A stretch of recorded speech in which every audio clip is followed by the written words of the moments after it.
Okay, guys, we're back with the Carb Chronicles. I asked Facebook about a week and a half ago, maybe, about ideas. I asked for workout and motivational ideas. I didn't really get, like, body parts, if I remember correctly. I screenshotted everything. But I got referencing towards exercise. And then food and stuff like that, grocery store tour. I do want to say this. Those of you that are on this channel, we do have another channel. So we have our Aguirre Fitness channel, A-G-U-I-R-R-E, fitness.com. If you, not .com, just go to Aguirre Fitness YouTube channel. There's a lot of videos on there. Like, I'd like to do a lot more motivational speaking on here, an occasional workout video. We're going to do another one that's going to go on both YouTube channels, because I think it's so important that I teach people about time management, setting yourself up for success in a different way, in a very fairly anal way, if I might add. But I'm going to show you what my cabinets look like. It's pretty awesome. What I'm going to talk about is 3 quick subjects. My client had asked about going over the details of breathing, visualizing, because they had asked me a question about something that had to do when they were working out, and then somebody else had asked about carb cycling. So yes, I definitely absolutely believe in carb cycling. I believe no matter what your goals are, weight loss, weight gain, bulking, clean bulking, whatever it is, you definitely need to cycle them. I believe 100% that it has to do with the amount of energy that you're exerting and what kind of energy you're putting out there. So, getting a higher carb day on resistance training days than cardio only days, and then getting a higher carb day on bigger muscle groups like legs, and then specifically towards a body part that you want to grow. So, I want my legs to grow. I have higher carbs on those days. If somebody else wanted their back to grow. So, it's all a matter of body parts. But for the general person that's doing weight loss, I would just do your little bit more carbs on your training days and a lot less carbs on your cardio only days. So that's kind of like touching up on it without getting into too much detail. Now, to go on to the mental part of exercise. So when clients join my coaching program, they get access to the website, and there's 3 years worth of training, all different levels, and I start you on the right level for you based on information that they send to me. On the website, I give basic exercises, and in the instructions on how they study, I tell them, I don't care if you've been working out for 20 years or if you've never worked out a day in your life. You must watch and practice the basic exercises. So, and then this is stuff that I go over with new people when they're doing an exercise. I give people visuals. They're funny visuals, sometimes I say, okay, when you're in the plank position, brace yourself you're either going poop, but you want to be able to breathe, you're going to get punched in the stomach. When you bridge, you squeeze your glutes like you're trying to scoop up $1 million bill with your butt cheeks.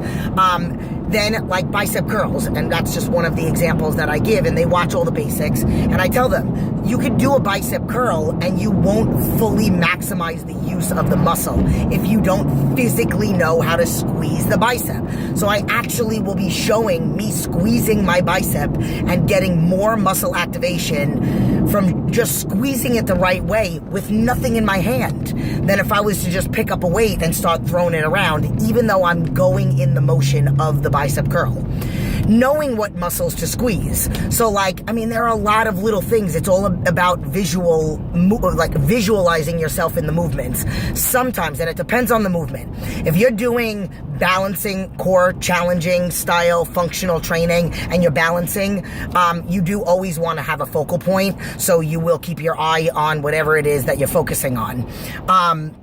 And then, literally as you, and this comes from my NASM certification, you progress through the program by different variables, different things, and the last adjustment when it comes to balance training is making it the most advanced by closing your eyes, because you take out that focal point.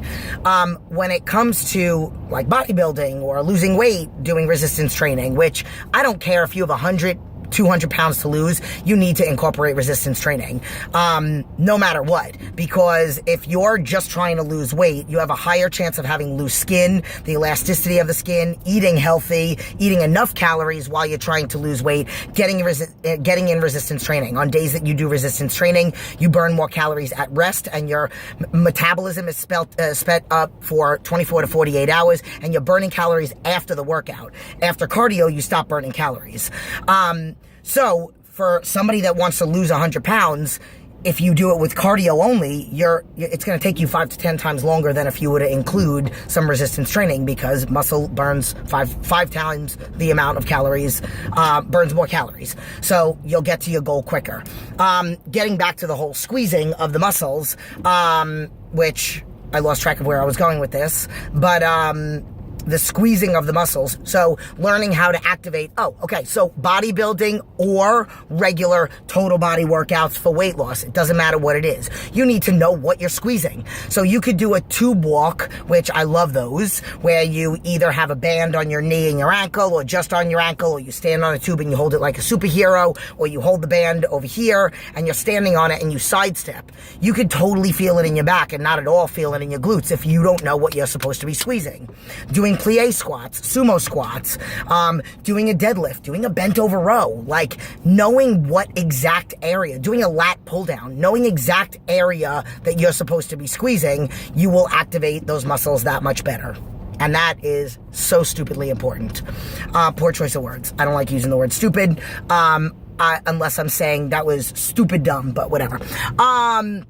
Then another question that somebody had asked about breathing. So the first certification that I got, which I love because it's so sad, there are so many certifications out there that you can get in a weekend. You could mail in your test, you could take it online. NASM is a very well-respected certification, and I've had multiple. I got it.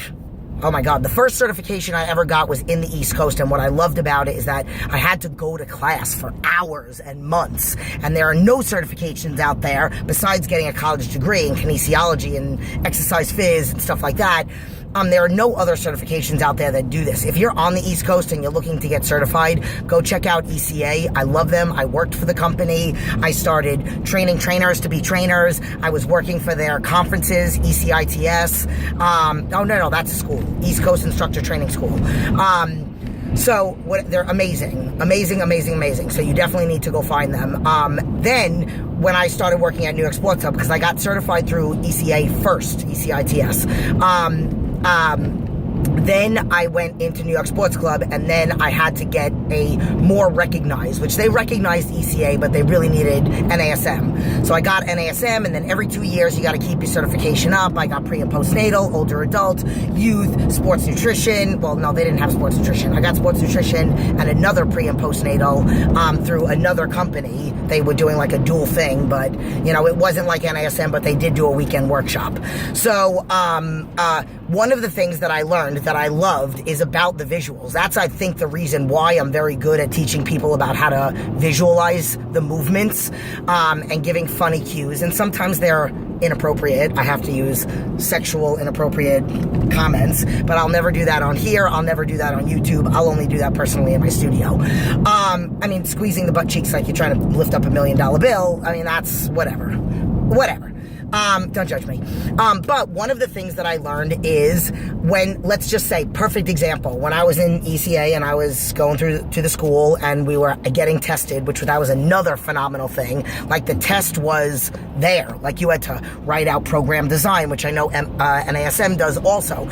I had to put somebody through a workout. Then they threw curveballs at me, and then I had to do more with the workout. It's phenomenal. I haven't spoke to them in years. When I first moved out here, I did go back there a couple times to do their conference, but I just love them. Gary, Carol, Marty, oh my God, I'm drawing a total blank as to Marty's wife, but Sidel, love her, and there were so many other people that I love that work there, and the conferences were amazing.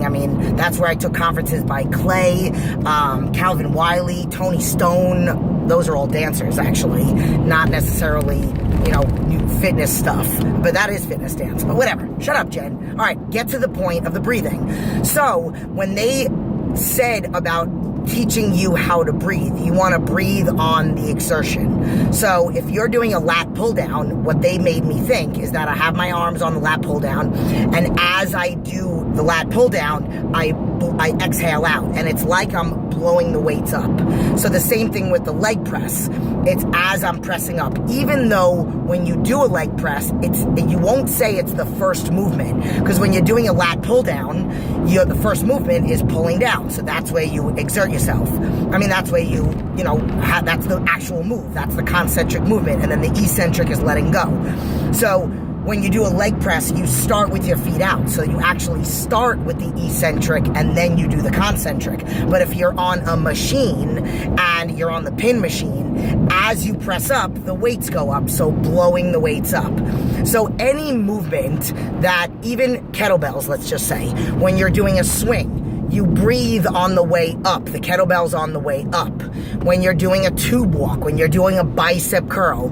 So learning how to breathe is very, very important. When you're doing isometrics, obviously you just slowly breathe through your diaphragm. So this turned out to be not so bad. 11. I mean, you guys are used to like 17-minute videos. So this gave a lot of information and a lot of like important information that I haven't talked about in a really long time, because I usually do a lot of motivational videos. That will come soon. That'll probably be the next one. So I'll go back and forth. So I hope you guys liked this video. I hope you found it informative. And that's it. Deuces.